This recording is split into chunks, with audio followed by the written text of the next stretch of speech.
In this video, we're going to talk about a couple of things that will almost like directly make your videos both look and feel way more immersive and cinematic and professional. And there's a bunch of things that you can do that will not cost you anything extra and will make your production value like go through the roof really fast. So we're going to dig into that. I'm just going to start off by saying welcome to the channel, all of you that has joined in here in the last couple of days, because we have been growing rapidly. Like we have been growing with, I think it's like 8,000 or 9,000 subscribers the last 30 days. That is mind blowing. And I am getting a little bit stage fright because like there's 15,000 of you out there watching my videos right now. So that is like, wow. And if this is your first time watching me, then I'm just gonna say like, hi, hope everything is well with you. And if you haven't subscribed yet, that'd be appreciated. So let's get to the actual topic of the video. So the absolute first thing that you want to think of when you want to shoot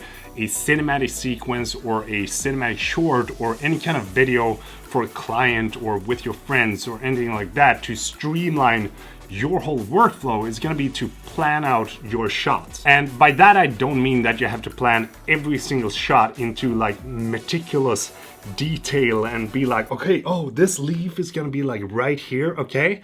Like that is not what I mean, but I mean like some kind of shot list for your video or some kind of storyboard or some kind of planning, you know, when you write down, okay, I want to have this shot, this shot, this shot, because when you get to the actual location and shoot the video, it's going to be so much easier for you if you can just open up your phone, go into the Google Docs, and then, okay, I'm going to get this shot, so I'm going to start out with that, and then shoot all the way through that shot list that you have, and that will make it so much easier as well when you get to the editing process. So always try to plan your shots. The next thing is going to be having a wide aperture lens, because if you have a lens with a wide aperture, that will almost like instantly make your videos both look and feel way more cinematic and professional than if you were to have a lens with a closed aperture.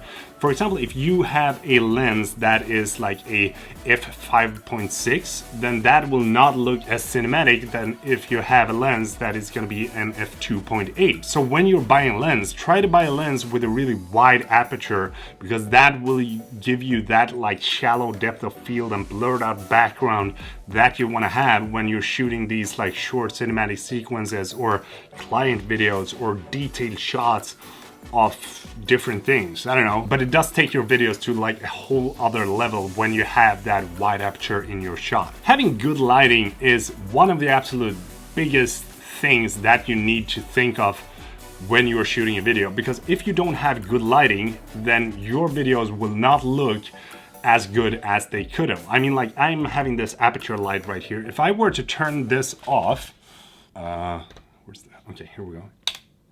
The lighting on this video will not look as good than if I had it on. But if you can't afford like one of those really expensive, powerful lights, then you can just go outside, especially in the morning or in the evening when it's golden hour, and that will give you that really good light to your videos or photos and will make it look way more professional than if you were to go out in the middle of the day and shoot your videos. But if you really need to be outside in the middle of the day and shoot videos, then I highly recommend you to have a variable ND filter, because having a variable ND filter will allow you to control like the exposure of your shot while you have that wide aperture. And if you're shooting in like a lot of different situations, from like direct sunlight to the shade, from inside to outside, then you really want to have a variable ND filter to be able to turn that depending on what kind of lighting that you got in your shot, because then you can just control your exposure in camera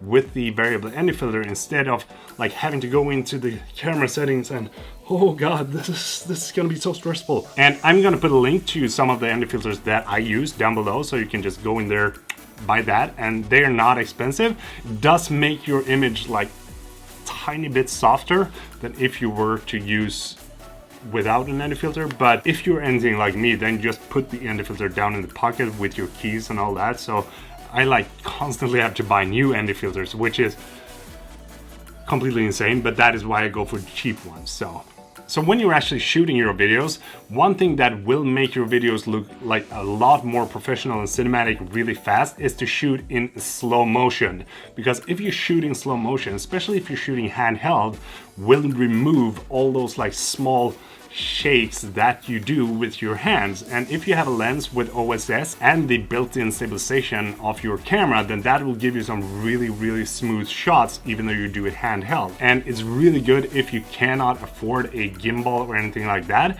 Then you can just shoot in slow-mo and then like slow that down when you get into the editing process. Something that will make a huge difference to your videos as well is definitely gonna be if you're shooting in a flat color profile like this.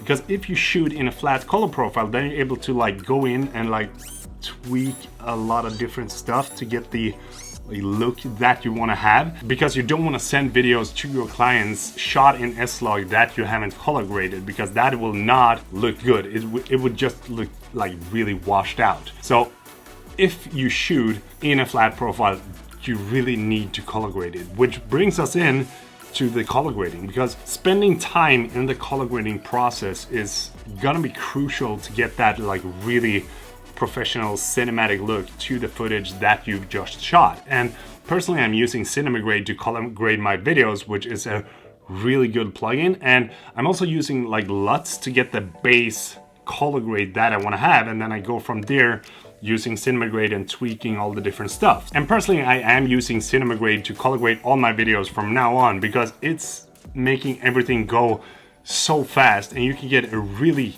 good look to your videos just by like doing some really fast tweaks. So highly recommend that plugin. So if you do spend some time actually color grading your videos, that will take your videos to the next level, and you will also get better each time that you do it. So like maybe the first time that you like try to color grade something, it's gonna take you like, I don't know, 2 weeks to color grade that like 30-second sequence that you shot together with your friends. But if you keep on doing that, then the next time that you do it, it's gonna take you like 1 hour to color grade that 30-second sequence. So it's really cool if you actually get used to the color grading. Adding in cinematic bars is a really simple way to making your footage look really cinematic fast, and you can just open up your editing program, smack on those cinematic bars, and your footage will almost like directly look way more cinematic than it was without the bars. And when you add those cinematic bars, then you can actually fake some camera movements to the shots that you have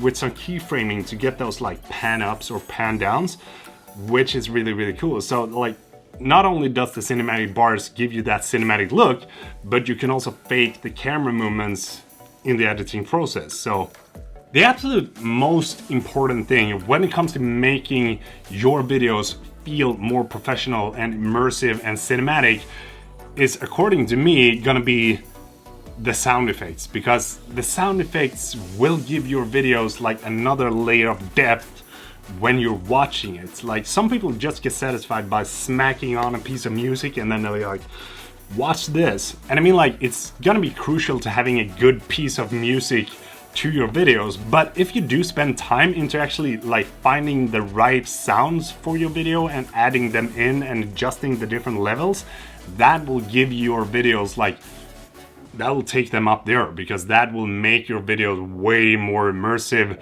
than if you just added on the music. For example, in the smoke grenade sequence that I shot together with my buddy Oscar that you can see in this video, that sequence was heavily reliable on sound effects to make that feel way more immersive than it might have been without the sound effects. So that is why I highly recommend you to like spend some time into actually finding the right sound effects and adding them to your videos, adjusting the different levels and all that. And I gotta say, there's actually a really good sound effects library in Final Cut Pro that you can use.